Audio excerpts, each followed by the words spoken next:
여러분 안녕하세요. 저에게는 매우 신선한 경험이 있어 한 달 후 여러분과 이야기를 나누고 싶어 찾아왔습니다. 제가 다른 사람들의 시선을 크게 신경 쓰지 않고 살아왔기 때문인지 색안경을 쓰고 있는 사람들을 잘 걸러내지 못하고 그들과 대처하지 못했습니다. 그 사실을 깨닫지 못한 채 그렇게 지내왔지만 최근에 있었던 일로 인해 제가 대처 방식이 너무 느슨했다는 것을 깨달았습니다. 그 경험 덕분에 앞으로는 부당한 일에 대해 분명히 이야기할 수 있는 사람이 되기로 결심했습니다. 복수는 칼을 갈아야만 가능하다고 생각했지만 상황이 자연스럽게 복수의 과정을 만들어내기도 한다는 것을 깨달았습니다. 소수의 힘을 가진 사람은 그 힘을 적절히 활용해야 한다는 교훈을 얻었습니다. 이야기가 너무 길어졌네요. 이제 이야기를 시작해 보겠습니다. 우리 아버지는 사렌이라는 변호사였습니다. 저희 집은 법조계에서 일한 세대가 오가는 가문이었습니다. 물론 가족 중 한 명이 변호사가 되는 것 자체에 자랑스럽지 않았지만 집안 사람들 대부분이 법조계에서 활동했기 때문에 일종의 전통으로 이어졌습니다. 아버지는 로펌 대표로 일하시는데 할아버지가 1대 대표였고 아버지는 2대 대표 자리를 이어받았습니다. 가졌다는 비밀이 있었어요. 그 비밀은 저와 내 친구들끼리만 아는 사이였고 집안의 다른 사람들은 전혀 몰랐습니다. 그런데 어느 날 우연히 할아버지가 제 금단의 비밀을 알게 되었어요. 그 순간 제 삶은 뒤집어졌고 법정에서 새로운 싸움을 벌이게 되었습니다. 할아버지는 처음에는 화가 나서 제게 반대했지만 저의 열정과 실력을 보고 나서 그 선택이 얼마나 중요하고 소중한 것인지 깨달았어요. 결국 할아버지는 저를 지지해 주었고 제게 법을 공부하고 싶은 꿈을 이루게 해주었습니다. 저는 이제 집안의 판사, 검사, 변호사와 함께 법정에서 싸우며 새로운 길을 걸어가고 있어요. 제게 떠나온 엄마와 할머니, 그리고 할아버지, 그들이 남겨준 가르침과 사랑을 기억하며 저는 더 나은 미래를 향해 전진할 것입니다. 경기를 관람하며 유도 도장에 관심을 가졌어요. 제 몸은 매우 튼튼했어요. 유도를 하면서 체력을 향상시켜 많이 움직일 수 있었죠. 대회에서 우승을 연이기해서 굉장히 자신하였어요. 하지만 가족들은 위험하다고 생각해서 전문으로 하지 않게 되었죠. 저는 운동 이외에는 잘하는 것을 찾을 수 없어 대학을 다니지 않고 취미로만 살기로 결정했어요. 할아버지는 저의 적성을 찾아주겠다며 말도 안 되는 제안을 해주셨어요. 결국 제가 대학을 다니지 않기로 했을 때 할아버지는 창렬하며 분재를 선물해 주셨어요. 여자 둘러싸는 것이 최고라고 생각하셨죠. 하지만 저는 선행은 흔적도 남기지 않고 말썽을 피우면서 그 분재마저 망쳐버렸어요. 20대 중반이 지나도록 제대로 연애를 하지 못했어요. 내 정신이 필요할 때 그 어지러운 시절을 생각해보면 참 웃음이 나는 일이기도 해요. 대학에 가지 않았으니 커플 이야기도 없고 직장도 없어서 사내 연애도 할 수 없었어요. 고등학교 때 한 번 연애를 시도했는데 가족들에게 자랑을 하는 바람에 골치 아팠던 기억이 있어요. 가족들이 남자친구를 보자고 하니까 당황스러웠어요. 난 성인이 된다면 연애를 할 수 있겠구나 하는 생각도 있었지만 집을 떠나야만 가능할 것 같았어요. 존경했던 가족 직업을 가진다는 것이 자랑스럽고도 수조이었지만 차라리 회사원이라고 속이고 다녀야겠다는 생각을 했죠. 그래서 마음을 먹고 20대 후반에 고등학교 동문회 소식을 듣게 되었고 어떻게 지내고 있는지 궁금해졌다. 그 전까지 나는 집에서 백수 생활을 하며 가끔 신부 수업을 받고 있었다. 친구들과 오랜만에 만나기 위해 연락해서 동문회에 가기로 결정했다. 동문회에서 오랜만에 만나는 얼굴들을 보며 고등학교 시절을 추억하며 즐거운 하루를 보냈다. 동문회에서 친구 하나가 매우 부유한 집안 출신이자 의사인 선배를 소개해줬다. 그 선배는 매력적으로 생겨서 주변에서도 인기가 많았는데 나도 눈길이 가게 되었다. 하지만 그 선배는 나를 아는 사람으로 오해한 듯 해서 나와 닮지 않는 사람이었다. 접점이 없는데도 나에게 다가와서 인사를 하자 나는 당황스러운 분위기에 빠지게 되었다. 함께 인사를 나눈 뒤에 죄송해요. 저가 실수해서 많이 쳐다봤던 것 같아요. 서로 모르는 사이네요 라고 말했다. 그 선배도 아니야. 내가 먼저 인사를 건네서 그랬을 텐데. 어쩌면 아는 사람으로 착각했을지도 몰라. 정말 처음 뵌 사이네 라고 대답했다. 사이하면 되죠. 고등학교 동문이지 않아요. 그러면서 저에게 명함을 주시는데 대한민국 상위 3대 학병원 의사더라고 하더라고요. 아, 나중에 큰일 생겨서 병원 갈 일 생기면 연락 한번 드릴게요. 저는 딱히 명함이 없어서 들을 것도 없네요. 그러면 꼭 연락 한번 하죠. 휴대폰 번호라도 알려줄 생각 없어요? 이것도 2년 후인데 밖에서 밥이나 끼 먹죠. 인사치레가 가득한 말이기는 했지만 저는 알겠다고 머리를 끄덕이고 휴대폰 번호를 알려주었어요. 그런데 정말 그 뒤로 팔을 다치는 사고를 겪게 되었어요. 운동을 취미 삼아 몰래 하고 있었지만 글쎄 넘어지면서 팔을 너무 뒤졌는지 팔이 붓고 너무 아팠어요. 가족들을 알게 되면 운동하는 것도 들키게 되고 이래저래 심각해질게 뻔해서 숨기고 있었지만 통증이 너무 심해서 안 되겠다고 생각했어요. 저희 할아버지가 법조계에서 유명하신 분이기 때문에 병원에 가면 소문이 날 수도 있어서 어쩌지 했지만 선배가 떠올랐어요. 염치불구하고 연락을 해도 된다는 식의 만족을 드렸는데 정말로 팔을 봐주시겠다고 하면서 병원에 찾아오라고 말씀해 주셨어요. 제가 집에 팔 다친 것을 들키면 정말로 큰일 난단 말이에요. 깁스처럼 보이는 것은 안 하려는데 티 안 나게 고정할 수 있는 방법이 있을까요? 팔을 최대한 사용하지 말아야 한다는 조언과 함께 고정대를 붙이고 밤에만 착용할 수 있는 가벼운 깁스 같은 것을 만들어 주셨어요. 발이 부러지거나 금이 간 건 아닌 것 같고 인내심이 쌓인 것 같으니 최대한 조심하세요. 그리고 고정대를 붙였으니 씻을 때 조심하고 자면 꼭 착용해야 해요. 감사의 말씀을 드리고 병원 업무부에 가서 결제를 하려는데 직원이 따로 접수된 사항이 없어 돈을 낼 필요가 없다고 말씀하더라고요. 생각해보니 들어오라고 했다고 들어갔을 뿐 진료를 받기 위해 따로 등록하지 않았었어요. 선배가 호의로 제 진료를 무상으로 도와주셨던 것이었죠. 매우 감사했고 제가 예의 바르기를 배우고 싶어서 연락을 드렸어요. 진료까지 무상으로 받아주시고 바쁘시더라도 죄송하다는 말씀을 드렸어요. 제가 식사를 한번 사겠다고 제안했고 만나서 식사를 하고 결제하려는데 이미 처리되었다고 하더라고요. 너무 놀라서 그런데 백수한테 뭔가 얻어먹겠어요? 저는 월급이 많지 않고 나중에 기회가 된다면 그때 사겠습니다. 다음에는 꼭 제가 산다고 말하고 약속을 다시 잡았지만 그때도 선배가 샀고 그 다음에도 선배가 샀어요. 나중에는 농구를 오래 한 사람의 승부욕 같다고 할까요? 언제까지 이 사람이 식비를 내고 저와 농담을 치나 의심이 들었기 때문에 계속해서 식비 전쟁을 시작했어요.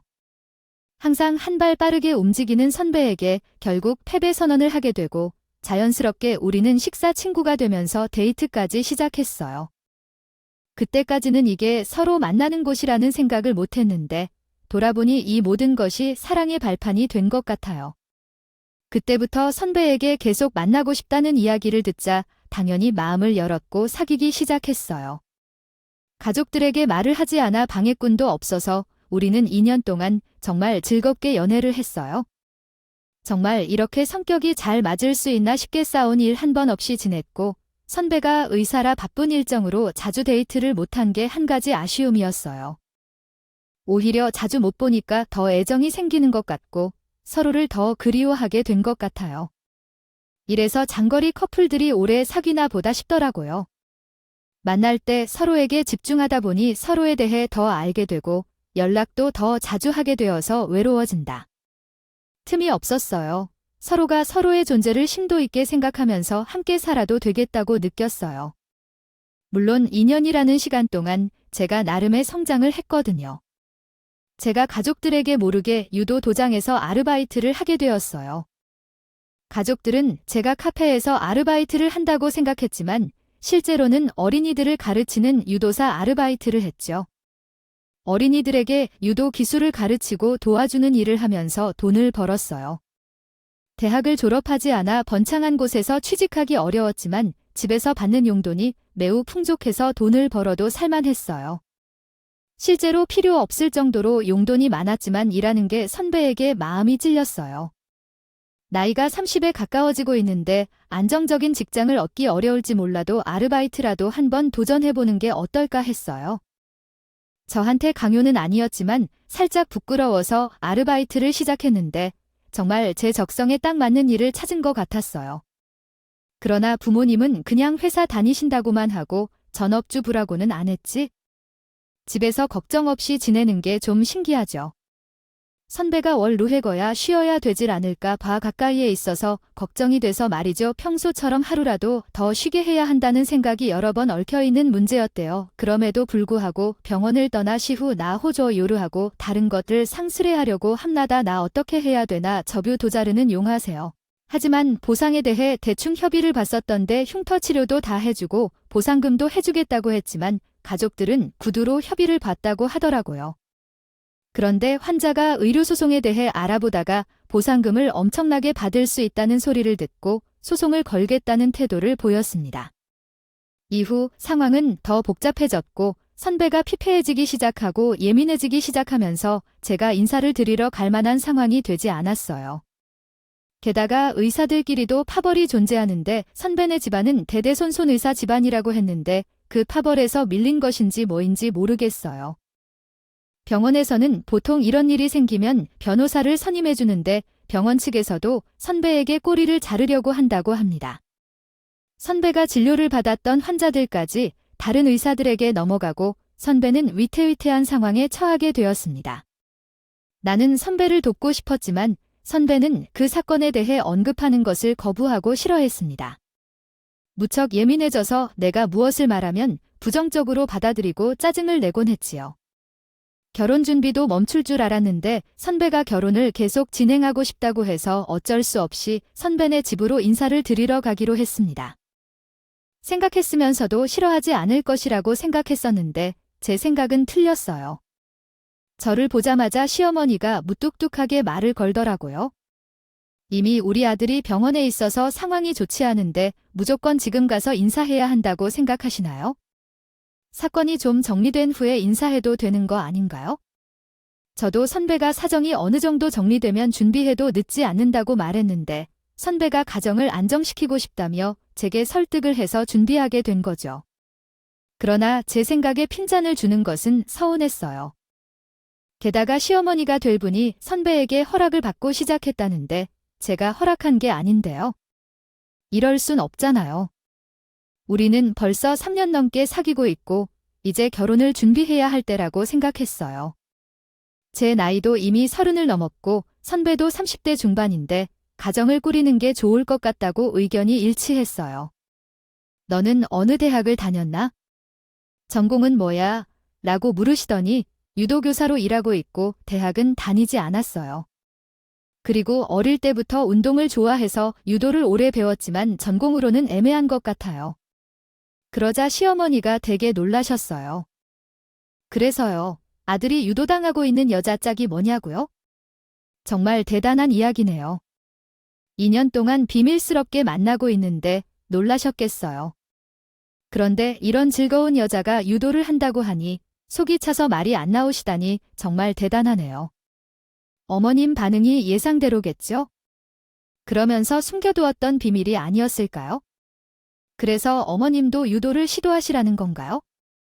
정신건강을 챙기는 게 중요하니까 여러모로 건강해지실 거예요. 집에서만 있으면 몸이 굳어지고 운동도 체력도 소비해야 활력이 생기는 법이죠. 그래서 유도라니 뭔 소리예요? 애인을 며느리로 둔다고 생각한 건가요? 대학을 나오지 않은 애가 대학병원을 운영한다니 이게 말이 돼요? 소심해하거나 창피해하지 말고 당당하게 나아가 보세요. 어머님이랑 어떤 대화를 나눠보세요. 두 분 다 서로 의지하고 결혼을 하겠다고 결심했다면 그것이 중요한 거죠. 사람의 직업이나 가정의 형편은 중요하지 않습니다. 소소한 것을 중요하게 생각하는 것도 좋죠. 많이 걱정하셨겠지만 그런 부탁들을 무시하거나 상처받을 이유는 없을 거예요. 더 나은 미래를 위해 서로 의지하고 함께 행복해지세요. 우리 집에 대해 얘기하고 싶지 않았어요. 잘 사는 것은 당연히 레벨이 있는 법이죠. 대대손손 우리 집안은 의사 가문이에요. 얼마나 명망 있는 가문인지 모르겠어요. 왜냐하면 천부일대를 나온 집안이거든요. 그런데 지금 나에게 코 살며시를 드리라고 하는데 우리 집안의 수치야. 적어도 치과 간호사라도 데려왔어야 했어요. 데려왔어도 불편해할 것 같아요. 우리는 정말 잘 살고 있어요. 그 생각이죠. 소개를 해준다고 했을 때 우리 집안 얘기를 한 번도 안 했대요. 집안이 얼마나 별 볼 일 없다면 하긴 고졸인데 말 다 했지요. 보통 부모들은 자식을 대학에 보내 제대로 공부시키려고 노력하잖아요. 어이없어서 대꾸할 말이 없었지만 옆에선 아무 소리도 없이 인상만 쓰는 선배를 보며 더 큰 실망을 했어요. 우리 아들이랑 엮이고 싶어서 술을 마시면 그래, 의사와 사겠다고 하니 혹하겠죠. 그래서 우리 아들이 순진해서 결혼까지 서두를 거라고 생각할 거예요. 그 말을 듣자마자 왜 이 수치심 가득한 상황을 겪어야 하는 거냐고 생각했어요. 저도요. 금이야, 오기야, 잘했어요. 당신은 우리 가족에서 소중하게 여기는 막내딸이에요. 로펌에서 맡기고 싶어하는 억만금을 거부한 이유에 대해 의료소송이 까다롭다며 미치겠군요. 그리고 코졸인 상태로 결혼하자는 제안을 받고 속 터져서 일어났다고 해요. 결혼은 서로에게 좋을 게 없을 것 같다는 생각이 든대요. 당신도 집에서 소중히 키운 딸인데 왜 이런 취급을 받아야 하는지 이해가 안 되네요. 타이르고 힘 좀 써요. 아줌마가 뭔가 할 일 없다면 뭐하러 이렇게 폄하를 받아야 하는지요. 그런 소리 통해 당신은 미미한 결론이 분명한 애꽁이의 가문이 의사 집안인 건 알겠는데 경하지 않은 동네 친척이 옆에 서면서 근심한 기분을 풍기는 격입니다. 아버지가 변호사도 되고 싶었지만 꼭 맞는 이야기가 아니라 가만히 있는 거리로 하고 돌아간 것 같네요. 관용이 없더니 학력에도 이렇게 간주받고 결혼을 함으로써까지. 그거야말로 못 배운 척하는 게 아니겠죠?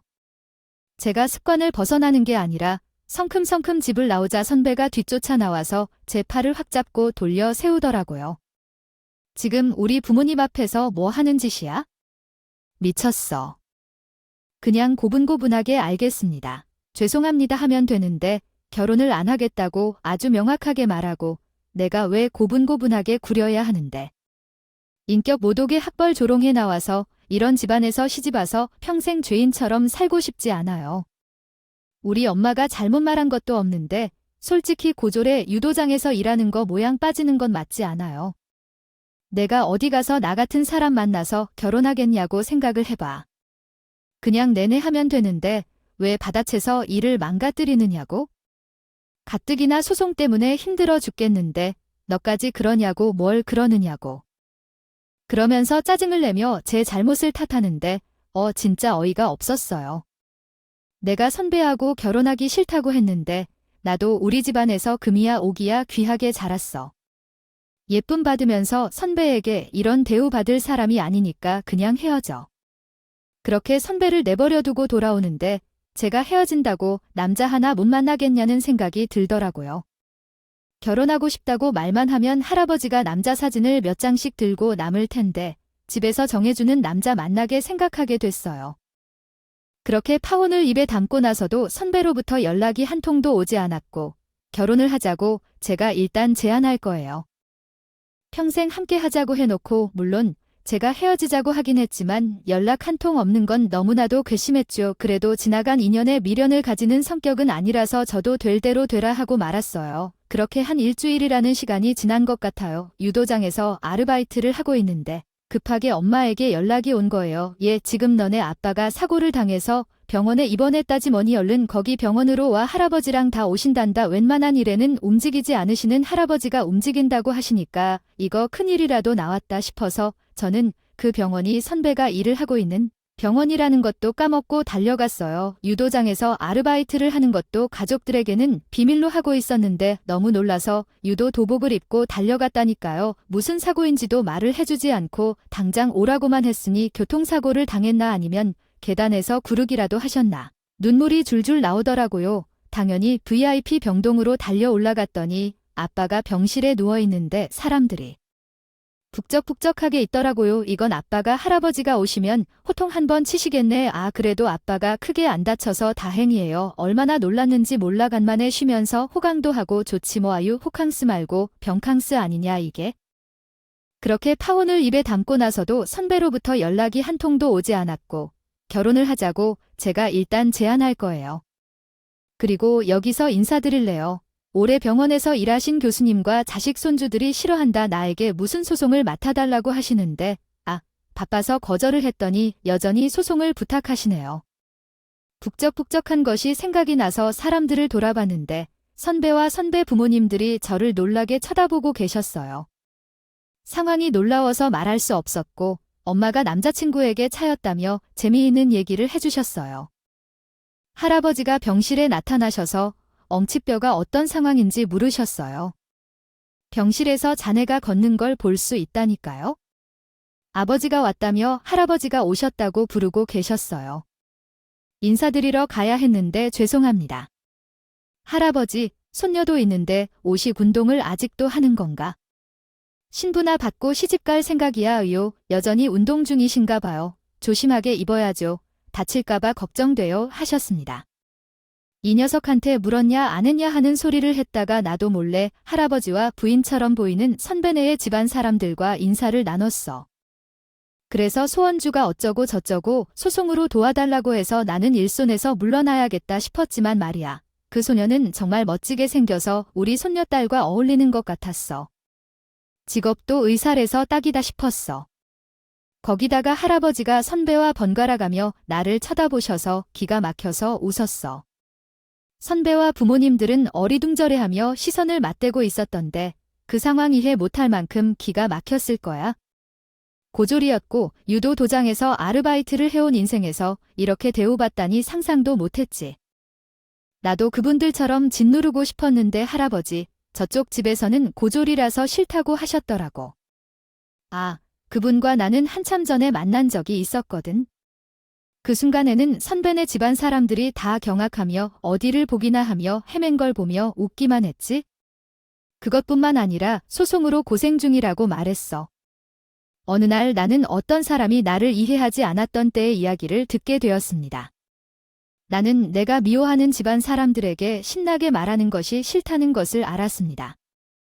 그 남자가 나와 오랫동안 만났다고 얘기해서 우리 손녀딸에게 내가 고졸인 것을 학벌을 빈정거려서 현재 사람을 무시한다며 비웃었다면서 우리 귀한 손녀딸이 대학에 가서 어려운 일을 당하고 술이나 마시고 떠다닐까 봐 운동을 못하게 하면서 대학에 가지 못하게 했다. 누가 어떻게 나를 무시할까? 누가 제 소중한 부모님을 모르고 제 얼굴만 보고 있어서 아마 깜짝 놀랐을 것입니다. 엄마, 내가 얼마 전에 헤어진 사람이 그 백의사 가운을 입은 사람이라고 의료소송을 건다는 나는 이유 없는 짓을 다 내게 했다. 그리고 내가 다른 로펌으로 일을 넘기고 싶다고 했는데 거절당했다. 우리 아버지의 로펌이었나 보다. 선배네 집안 사람들이 갑자기 엎드리면서 나에게 얹혀주는 것 같은 말을 하는 걸 보면서 내가 수단을 갖다 세우는 것 같기에 저희 가족에게 소송권을 맡아줄 수 없다고 말할 수 있나요? 또 이별 후 7년이 지났다면 아마 그 사람을 더 좋아할 이유가 있을까요? 그렇게 학벌을 들고 우리를 무시하겠습니까? 우리 집은 베어먹은 것이 없어 일반적인 부모들처럼 우리의 대학교 교육에 힘을 쏟는다고 합니다. 그러던 중 저희 가정이 법조계 출신이라는 사실을 알게 되었습니다. 그 이후로는 주변 사람들의 시선이 달라졌고 사람들이 가식적으로 보일 때가 많았습니다. 그들이 허구를 퍼붓자 저는 차갑게 그들을 내려다보았습니다. 가식적인 사람들 뿐이었죠. 하하, 먼 대단한 법조계 집안이라 여겨질 때라고. 가정 내부의 갈등은 적지만 소송 한 번 부탁드리죠. 우리 가문은 명망 높은 법조계 출신의 후손들이라는 사실을 몰랐는데 큰 실수를 범했네요. 두 사람이 서로 같이 통하면 이로써 의료계와 법조계 출신의 결혼이 독특한 조합이 될 것이라고 생각합니다. 우리는 제 가정의 며느리를 잘 대해주고 앞으로도 잘 일처리해 나갈 수 있을 겁니다. 하지만 그들이 내게 자기의 선배와 결혼을 마련시키자며 알랑방귀를 뀌고 속괴도 갖다 바치는 모습을 볼 때 참 한심했습니다. 우리 집안이 법조계 출신이라 하자면서 속죄도 같이 해줄 테니 유도복을 입는 날을 토담해주겠다니 정말 아이러니했습니다. 그러나 할아버지께서는 어떻게 나를 키워주셨는지 애써서 전해주실 것입니다. 그대가 이야기한 내용은 양자 간의 갈등과 상처에 대한 이야기인 것 같아요. 두 가족 간의 의사소통과 이해가 필요한 상황이네요. 함께 대화하고 서로를 이해하며 해결책을 찾아보는 것이 중요할 것 같아요. 함께 어려움을 극복하고 상호 존중하며 평화롭게 해결할 수 있기를 바라요. 우리도 어찌 결혼을 하라고 부탁드릴 수 있을지 모르겠습니다. 모든 것이 우리 잘못이니 자식들에게 맡기도록 하겠습니다. 그러나 우리 소송은 꼭 부탁드리겠습니다. 정말 대표님의 로펌으로 해주지 않으면 우리는 기회가 없습니다. 시간도 부족하니 사건에 대응하려 해도 어찌 할 틈이 없네요. 그리고 부탁해도 맡길 수 없다면, 아니 돈을 내면? 그럼 우리 손녀딸에 그런 말을 하고도 아무 문제 없이 살 수 있을 것 같아요. 너는 언제 이런 일에 관심을 가지냐? 너는 도대체 어떤 시간을 보내고 있나? 현재 수병원에 연락을 해두고 있어. 거기 내가 원장이랑도 연락했어. 그리고 최근에는 검진 장비도 최신으로 교체했다. 이제 이건 아니지. 아이씨, 선배네 집안의 사람들이 자존심이라도 쑥덕쑥덕 가면서 할아버지를 달래고 내 눈치를 볼 때까지 도와주려고 했다니까. 어르신, 우리가 잘못한 점을 사과할 테니 무릎 꿇고 사과하라고 하면 맞을게요. 돈을 내던지 하지만 제발 도와주세요. 피해자에게 보상을 해주면 되겠군요. 우리가 얼마를 부를지 알고 그 돈을 덥석 주겠다고 하나 그 돈으로 합의를 범세금이 문제겠습니다. 저희 아들은 의사로서 생명이 다 끝나는 것입니다. 평생 의료사고는 의사라고 꼬리표가 붙을 텐데 어디서 진료나 하겠습니까? 지금도 이리저리 밖에 나와서 천장을 끙끙거리고 있는데 소송까지 치르면 정말 앞날이 캄캄합니다. 이놈의 자식들아, 니네 아들이 귀한 걸 알면 남의 소원주도 귀한 걸 알아야지. 우리 손녀딸한테는 이상한 꼬리표를 붙여놓고 제 아들은 소중해? 우리 손녀딸이 왜 그까짓 안에서 그런 취급을 받아야 하니? 어르신 말씀이 너무 가혹한 것 아니에요? 갑절하시는 것도 아니고 그가드 의사 집안이라니요. 아니, 말이 너무 가혹한 거 아닙니까?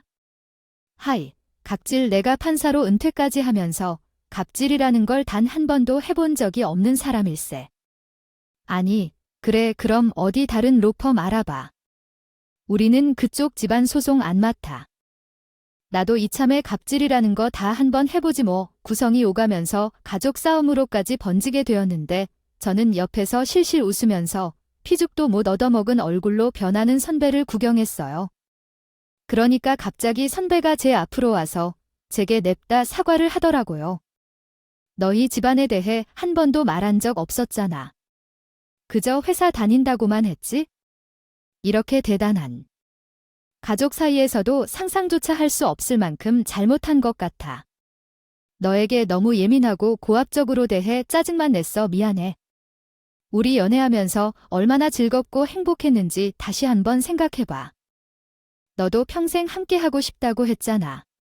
어떻게 사랑이 변했길래 구구절절 이유 없는 말을 하며 마음을 돌리려 노력해도 소용없다고 느껴져. 그때 헤어질 때가 최악이었는데 다시 마주치고 싶지 않아. 선배도 헤어지자고 했을 때 소송으로 바쁘다며 정말 힘든 기분이 들고 내가 인생에서 꺼져줄 테니 이제 꺼져줘. 그날 내 말이 심했던 것 같다는데 그러지 말고 아들 한 번만 살려주는 셈치고 좀 더 잘 대해줬으면 해. 의사가 사람을 살려주는 건데 나를 뭘 살려. 의사들끼리 힘 합쳐 살려야겠네. 그 말에 선배 가족들은 꿀먹은 벙어리가 된 것 같고 할아버지는 나를 칭찬해 주셨어.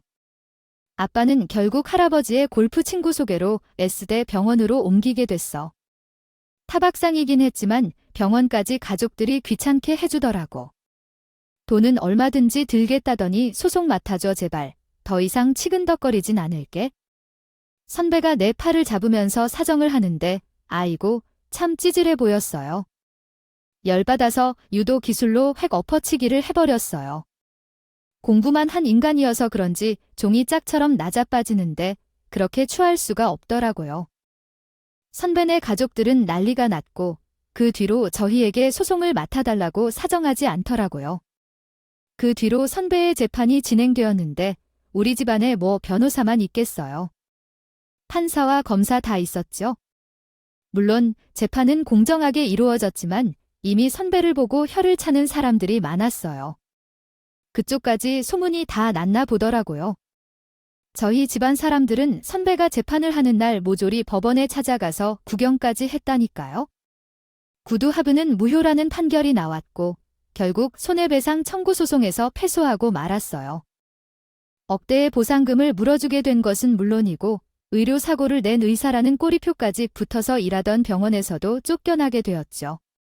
그 후 몇 달이 지났는데 동창들 사이에서 들리는 소문에 의하면 선배는 그 의료사고의 트라우마로 인해 수술을 할 수 없는 의사가 된다고 해요. 대학병원에서 쫓겨나고 동네에 조금 큰 2차 병원에 취직했지만 정형외과 의사가 수술을 할 수 없으면 어떡하겠어요. 돈 없는 의사가 된 거죠. 결국 그 병원에서도 잘리게 되고 동네에 개인 병원을 열었다고 합니다. 간단한 물리치료나 주사나 해주는 것 같아요. 치료해주는 그런 병원이에요. 처음부터 당신처럼 잘 없어서 팔만 뻗고 나가겠다고 하던데 제 의견은 아닌데요. 눈부터 팔자로 사람을 판단하는 사람들은 감사합니다.